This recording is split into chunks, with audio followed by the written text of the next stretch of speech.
നമസ്കാരം. Hot news ടൈമിലേക്ക് സ്വാഗതം. ഇന്ന് നമ്മൾ ചർച്ച ചെയ്യുന്ന വിഷയം സിനിമ റിവ്യൂസ് യഥാർത്ഥത്തിൽ സിനിമാ വ്യവസായത്തെ തകർക്കുന്നുണ്ടോ? ഇന്ന് ഈ വിഷയത്തിൽ സംസാരിക്കാൻ നമ്മളോടൊപ്പം ചേരുന്നത് cinema director Shri Moidu, cinema review vlogger Pyari Rocks, cinema reviewer Raghavannan, cinema നിരീക്ഷകൻ ശ്രീ സുഗതൻ ചാത്യാത്ത്. എല്ലാവർക്കും സ്വാഗതം. ശ്രീ മൊയ്തു സർ, താങ്കളുടെ ഏറ്റവും പുതിയ ചിത്രമായ വർമ്മയുടെ വരവ് എന്ന ചിത്രത്തിന്റെ പരാജയത്തിന് കാരണം റിവ്യൂസ് ആണ് എന്നൊരു ആരോപണം ഉണ്ടായിരുന്നല്ലോ. ഇതേക്കുറിച്ച് താങ്കൾക്ക് എന്താണ് പറയാനുള്ളത്? തീർച്ചയായിട്ടും റിവ്യൂ തന്നെയാണ് എൻ്റെ സിനിമയെ തകർത്തത്. ഞാൻ സംവിധാനം ചെയ്ത വർമ്മയുടെ വരവ് എന്ന സിനിമ നല്ലൊരു സിനിമയായിരുന്നു. ഞാനും എൻ്റെ ഭാര്യയും ചേർന്നാണ് സിനിമ കാണാൻ പോയത്. എൻ്റെ ഭാര്യ തിയേറ്ററിൽ നിന്ന് പൊട്ടി കരഞ്ഞു പോയിട്ടുണ്ട്. എന്താണ് ചിരിക്കുന്നത് എനിക്ക് മനസ്സിലാവുന്നില്ല. എൻ്റെ നായികയും ഈ സിനിമ കണ്ട് പോകുമ്പോൾ കരഞ്ഞുകൊണ്ടാണ് പോയത്. അത്രയും നല്ല സിനിമയെ റിവ്യൂ എഴുതിയിട്ടാണ് തകർത്തത് എന്നുള്ള കാര്യം എനിക്ക് വ്യക്തമായിട്ടറിയാം. ഇതെന്തുണ്ടാക്കുന്നതെന്ന് അറിയോ? പ്രേക്ഷകരെ തിയേറ്ററിലേക്ക് എത്തിക്കില്ല. എന്നെ പോലുള്ള സംവിധായകർക്ക് ഇനിയും സിനിമ ചെയ്യാനുള്ള പ്രചോദനം നഷ്ടപ്പെടുത്തുകയാണ്. ഒരു 5000 രൂപയുടെ ഫോൺ ഉണ്ടെങ്കിൽ എന്തും വിളിച്ചു പറയാമെന്നുള്ള ഒരു ചിന്താഗതിയാണ് ഇവിടെ പലർക്കും. അത് പാടില്ല. ഇനിയിപ്പോൾ സുഗതൻ സാർ, സാറിന് എന്താണ് പറയാനുള്ളത്? മൊയ്തുവിന്റെ ഭാര്യ പൊട്ടിക്കരഞ്ഞു എന്നാ പറഞ്ഞത്. മൊയ്തുവിന്റെ ഭാര്യക്ക് ചിലപ്പോ ഈ പടത്തിന്റെ നിർമ്മാതാവിന്റെ വിഷമം മനസ്സിലായിണ്ടാവും, അതുകൊണ്ട് പൊട്ടിക്കരഞ്ഞു. നിങ്ങളെ വല്ലാത്ത കോമഡി പറഞ്ഞ് ചിരിപ്പിക്കാൻ നോക്കണം. അല്ല, ഞാൻ വിഷയത്തിലേക്ക് എന്റെ ഭാര്യ സിനിമ കണ്ട് കരഞ്ഞത് എന്റെ സിനിമയുടെ ഫ്ലോ കണ്ടിട്ട് തന്നെയാണ്. ഞാൻ വിഷയത്തിലേക്ക് വരാം. താങ്കൾ ചോദിച്ചു ഇതിനുള്ള മറുപടി പറഞ്ഞാൽ മതി. വർമ്മയുടെ വരവ് എന്നുള്ള സിനിമ ഞാനും കണ്ടു. ഞാനിപ്പോൾ അതിനെക്കുറിച്ച് എന്തെങ്കിലും പറഞ്ഞു കഴിഞ്ഞാൽ നമ്മുടെ സംവിധായകൻ എങ്ങനെ പ്രതികരിക്കാന്ന് അറിയില്ല. ഒരു ഒടുക്കത്തെ വരവായിരുന്നു വർമ്മയുടെ. ഇപ്പം അതിനെക്കുറിച്ച് ഞാൻ പറയുന്നില്ല. നമ്മുടെ ഈ രാജ്യത്ത് ഒരു നല്ല സിനിമ നിർമ്മിക്കാൻ, കോടികൾ ചെലവാക്കി ഒരു സിനിമ നിർമ്മിക്കാൻ ഒരു നിർമ്മാതാവിന്, ഒരു നല്ല സിനിമ സംവിധായകൻ ചെയ്യാൻ ഒരു സംവിധായകനൊക്കെ അവകാശമുള്ള ഒരു രാജ്യമാണ് നമ്മുടെ. അതുപോലെ തന്നെ ഇറങ്ങുന്ന സിനിമയെക്കുറിച്ച് നല്ല അഭിപ്രായവും മോശം അഭിപ്രായവും, തൻ്റെ അഭിപ്രായം എന്തോ അത് തുറന്നു പറയാനും നമ്മുടെ ജനാധിപത്യത്തിൽ അവകാശമുണ്ട്. ആ സ്ഥിതിക്ക് റിവ്യൂ പറയുന്നവർ പറയുന്നത് സത്യസന്ധമായ കാര്യങ്ങളാണോ അല്ലയോ എന്നാണ് നമ്മൾ വിലയിരുത്തേണ്ടത്. അതെ, അല്ലാതെ പടത്തിന്റെ പരാജയം എല്ലാം റിവ്യൂ ചെയ്യുന്ന ആളുടെ തലയിൽ കെട്ടിവെക്കുന്നതിനോട് എനിക്ക് യോജിപ്പില്ല. നമുക്ക് അതിനെപ്പറ്റി മിസ്റ്റർ പ്യാരിയോട് തന്നെ ചോദിക്കാം. പ്യാരി, എന്താണ് ഈ കാര്യത്തിൽ പറയാനുള്ളത്? ഞാൻ അധ്വാനിക്കുന്ന പൈസ മുടക്കി ടിക്കറ്റ് എടുത്ത് ഞാൻ കാണുന്ന സിനിമ നല്ലതാണോ ചീത്തയാണോ എന്ന് പറയാനുള്ള അവകാശം എനിക്കുണ്ട്. അല്ല, അതാ ഞാൻ പറഞ്ഞത്. സിനിമ നല്ലതാണെങ്കിൽ ആളുകൾ കാണും, നല്ലതാണെങ്കിൽ ഞങ്ങൾ നല്ലതെന്ന് പറയാറില്ലേ? ഇവര് മോശം സിനിമ പടച്ചു വിട്ടിട്ട് അത് നല്ലതാണെന്ന് പറയണമെന്ന് ഇവരെന്തിനാ നിർബന്ധം? നിങ്ങൾ ഒരു കാര്യം മനസ്സിലാക്കണം. നിങ്ങൾ ഒരാൾ മാത്രമാണ് എന്റെ സിനിമയെ കുറിച്ച് വളരെ മോശമായിട്ടുള്ള പരാമർശങ്ങൾ നടത്തിയത്. എന്റെ സിനിമ കണ്ടിട്ട് വളരെ നല്ല സിനിമയാണെന്ന് പറഞ്ഞ ഒരുപാട് ആളുകളുണ്ട്. അങ്ങനെ ഒരാളുടെ മേലിൽ പഴി ചാരില്ലെന്ന് ഞാനൊരു കാര്യം പറയട്ടെ. ഞാൻ പറയട്ടെ, പറഞ്ഞോളൂ. അതായത് ഒരു സാധാരണക്കാരൻ നാലാള് പറഞ്ഞു കേട്ട ഒരു നല്ല പടമാണോ അല്ലയോ ഒന്ന് വിലയിരുത്തിയിട്ട് തന്നെയാണ് പോവുക. അപ്പൊ അത് കണ്ടു കഴിഞ്ഞിട്ട് അവർ സിനിമ കണ്ടു കഴിയുമ്പോൾ റിവ്യൂവും സിനിമയിലുള്ളതും വ്യത്യസ്തമായിട്ടുള്ളതാണെങ്കിൽ പിന്നീട് അദ്ദേഹത്തിന്റെ റിവ്യൂ കാണാൻ ആരും നിൽക്കില്ല. ഇപ്പൊ ഈ പ്യാരിജാതിന്റെ റിവ്യൂ കാണുന്നതിന്റെ ഉദ്ദേശം അയാൾ സത്യസന്ധമായി പറയുന്നു എന്നുള്ളത് കൊണ്ടാണ്. അതുകൊണ്ട് സിനിമ നിർമ്മിക്കുന്നവർ ശ്രദ്ധിക്കേണ്ട ഒരു കാര്യം, ഞാൻ അതിലേക്കാണ് വരുന്നത്. സിനിമ നിർമ്മിക്കേണ്ടവർ ശ്രദ്ധിക്കേണ്ട ഒരു കാര്യം, നല്ല ഒരു സൃഷ്ടിയാണ് അവർ നിർമ്മിക്കുന്നതെങ്കിൽ അത് എന്ത് നിരൂപണം കൊണ്ടും എന്ത് ആളുടെ അഭിപ്രായം കൊണ്ടും ആ സിനിമ പരാജയപ്പെടില്ല. നല്ല സിനിമയാണെങ്കിൽ അത് കാണാൻ ആൾക്കാർ വരും. നല്ല സിനിമ എടുക്കുന്നവർ എന്തിനാണ് പേടിക്കുന്നത്? നമുക്ക് രാഘവണ്ണൻ എന്തോ പറയാനുണ്ട്. അദ്ദേഹം എന്താണ് പറഞ്ഞോളൂ. പണ്ടത്തെ സിനിമകൾ എത്ര മനോഹരായിരുന്നു. സത്യൻ സാറിന്റെയും മധു സാറിന്റെയും അതുപോലെ നസീർ സാറിന്റെയും സിനിമകൾ എത്ര മനോഹരം. നല്ല സിനിമ 1 മാസം 2 മാസം ഒരു തിയേറ്ററിൽ ഓടിക്കൊണ്ടിരുന്നത്. ആ സിനിമകളെല്ലാം ജനങ്ങൾ കണ്ടിട്ടില്ലേ? ഇത് ഇപ്പോഴും ഒരു 100 കിൻഡല് ഇല്ല തോക്ക് എടുത്തിട്ട് നിമിഷം കണ്ട് എടുത്തിട്ട് 1000 ആള് വെടിവെക്കുന്നു. 1000 ആള് തിരിച്ചിങ്ങോട്ട് വെച്ചാൽ ഇവരൊട്ട് ചാവുകയും ചെയ്യില്ല. 1000 ആള് ചത്തു വീഴുന്നു. എന്തൊരു കൃത്രിമത്വമാണ്. ഇതിലൊന്നും സാധാരണത്വം ഉണ്ടാ ഈ സിനിമയിൽ? ഒരു സിനിമ വന്ന് കാണാൻ തുടങ്ങുന്ന പോലെ തിരക്കാൻ ഭയങ്കര, ആര് പറയുന്നു മനസ്സിലാവില്ല, പടപട പറഞ്ഞു സിനിമ തീർന്നു. മേഡം, ഈ രാഘവൻ ഇപ്പോഴും ബ്ലാക്ക് ആൻഡ് വൈറ്റ് കാലഘട്ടത്തിലാണ് ജീവിക്കുന്നത്.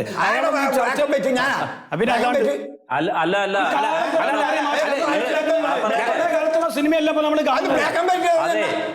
ബഹളം വെക്കരുത്. അല്ല, ഒരു കാര്യം മനസ്സിലാക്കി, പണ്ട് കാലത്തൊക്കെ 35,000 റുപ്യക്ക് സിനിമ ചെയ്തിട്ടുണ്ട്. ഇന്ന് അങ്ങനെ സിനിമ ചെയ്യാൻ പറ്റില്ല, കാലം ഒരുപാട് മാറി. അത് മനസ്സിലാക്കണം നിങ്ങള്. നമ്മൾ ഇവരെ ക്ഷണിച്ചില്ലല്ലോ, ഞങ്ങൾക്കൊരു സിനിമ ചെയ്തതാ, ഞങ്ങൾക്ക് ഇതൊന്ന് കാണാൻ ഞങ്ങൾ ബുദ്ധിമുട്ടിയിരിക്കുക. നിങ്ങളുടെ വ്യവസായം, നിങ്ങൾ മുടക്കുന്ന 25 കോടിയുടെ വില തന്നെയുണ്ട് സാധാരണക്കാരന്റെ 250 രൂപക്കും. അപ്പൊ ആര് മോശമാണെന്ന് പറഞ്ഞാലും സിനിമയുടെ കണ്ടന്റ് നല്ലതാണോ, സിനിമ ആസ്വദിക്കാൻ കഴിയുന്നുണ്ടോ എന്ന് പറയുന്ന നല്ല സിനിമയാണെങ്കിൽ ജനം തിയേറ്ററിൽ പറഞ്ഞാല് പ്യാരിജാതൻ സ്വയം ഒരു ന്യായീകരണം നടത്തുന്നുണ്ടോ എന്നൊരു സംശയം. ഞാൻ അങ്ങനെ ആരുടെ പക്ഷത്ത് നിൽക്കുന്നതല്ല. പക്ഷെ പ്യാരിജാതൻ ആ പറഞ്ഞതിലെ ഒരു എനിക്ക് പറയാൻ അവസരം തരും. എനിക്ക് പറയാൻ അവസരം തരും. ഉണ്ടായിരിക്കാൻ പറയും. കാരണം രാഘവണ്ണൻ ഒരു പറയുന്നത് സത്യമല്ല. രാഘവണ്ണൻ ചില വ്യക്തികളോടുള്ള ഹത്യ പോലും സിനിമയിൽ പറയുന്നുണ്ട്. ഞാൻ പറയാൻ കാരണം, രാഘവണ്ണൻ അതിലൊരു നടിയെ ഇഷ്ടമല്ലെങ്കിൽ ആ നടിയെ കുറ്റപ്പെടുത്തുന്നതോടൊപ്പം ആ നടി അഭിനയിച്ച സിനിമ എല്ലാം പറയുന്ന ആളാണ്.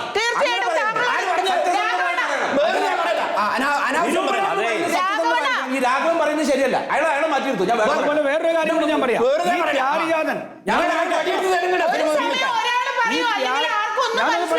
ഈ പ്യാരിജാതൻ ഒരു സിനിമയെ കുറിച്ചും നന്നായിട്ട് പറയാറില്ല എന്നാണ്.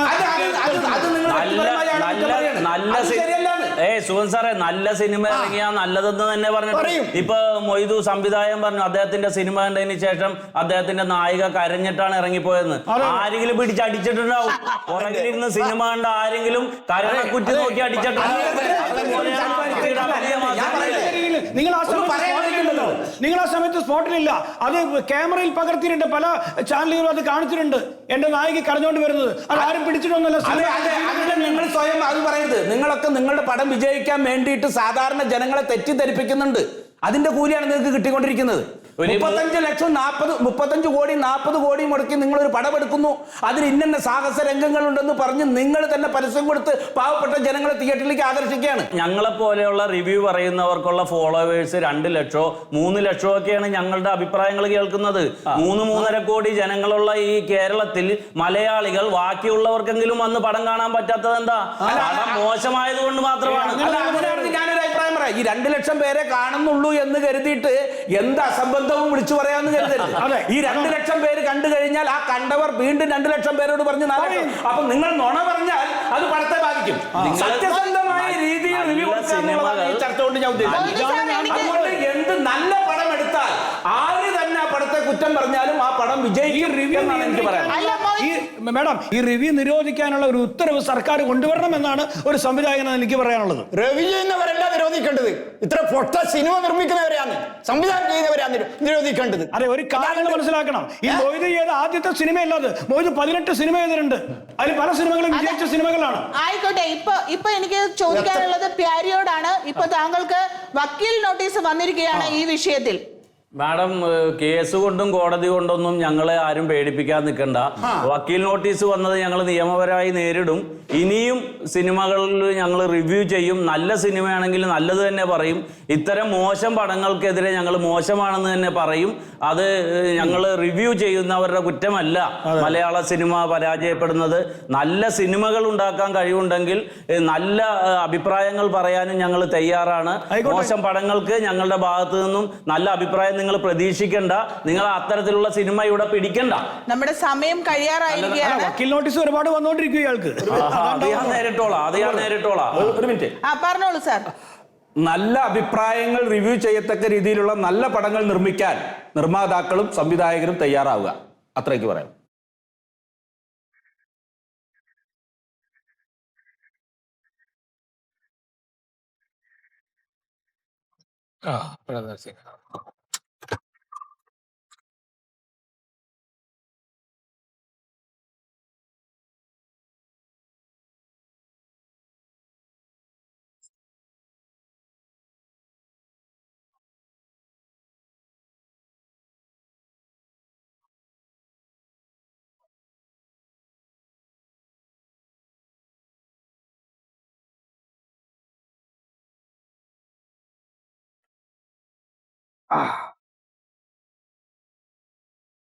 എന്താ സാറേ വന്നത്?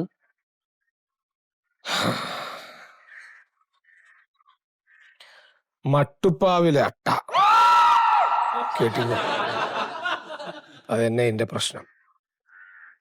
ഈ സിനിമയുടെ ഏറ്റവും വലിയൊരു പ്രത്യേകത എന്ന് പറയുന്നത്, സിനിമയുടെ പേരാ അത്? അതെ, ഇതിന്റെ പ്രത്യേകത ഇതിന്റെ തിരക്കഥയും സംവിധാനവും ഞാൻ തന്നെയാണ്. അപ്പൊ തനിക്കറിയാലോ, ഇതിനു മുൻപ് മിടുക്കരായിട്ടുള്ള പല തിരക്കഥാകൃത്തുക്കളെ കൊണ്ടും സംവിധായകരെ കൊണ്ടൊക്കെ പടം സംവിധാനം ചെയ്യിച്ച് പ്രൊഡ്യൂസ് ചെയ്ത ഒരാളാണ് ഞാൻ. അതൊക്കെ പോയി. മട്ടുപ്പാവിലെ അട്ട എന്ന് പറയുന്നത് വളരെ ജീവിതഗന്ധിയായിട്ടുള്ള ഒരു കഥയാണ്. എൻ്റെ ആദ്യ ഭാര്യയെ ഞാൻ ഡിവോഴ്സ് ചെയ്ത കാര്യമൊക്കെ അറിയാലോ. അതായിട്ട് ബന്ധപ്പെട്ട സംഭവങ്ങളാണ് ഈ കഥയുടെ ഇതിവൃത്തം എന്ന് പറയുന്നത്. അല്ല, ഈ പടത്തിന് ഞാൻ റിവ്യൂ ചെയ്തിട്ടില്ല. ഇല്ല, ഇപ്പോഴാണ് ഞാൻ ഇങ്ങനെ ഒരു പടത്തിനെ കുറിച്ച് തന്നെ കേൾക്കണത്. അതെല്ലാം മനസ്സിലായി. ഇതിപ്പോ ഇത്രയും ജീവിതഗന്ധിയായിട്ടുള്ള ഈ സിനിമ മട്ടുപ്പാവിലെ അട്ട,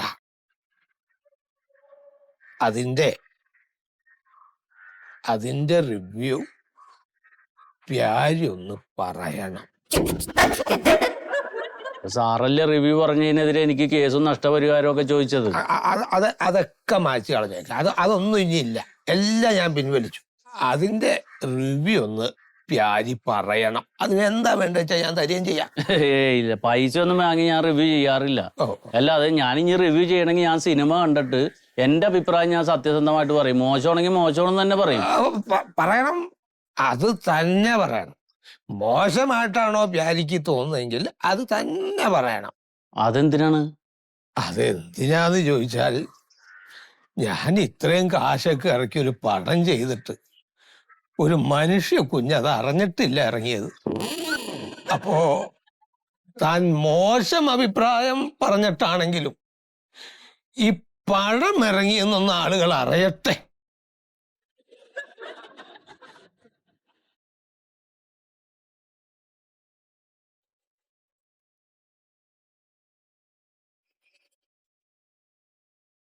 ഹായ് പ്രിയപ്പെട്ടവരെ, നമസ്കാരം. സലീമാണ്, മറിമായത്തിലെ പാരിജാതൻ. പ്രേക്ഷകരുടെ ഇഷ്ട പ്രോഗ്രാമായ മറിമായത്തിൻ്റെ തുടക്കം മുതൽ ഇന്നേ വരെയുള്ള എപ്പിസോഡുകൾ നിങ്ങൾക്കിനി മനോരമ മാക്സിൽ തീർത്തും സൗജന്യമായി കാണാം. എല്ലാവരും കാണുക, സപ്പോർട്ട് ചെയ്യുക.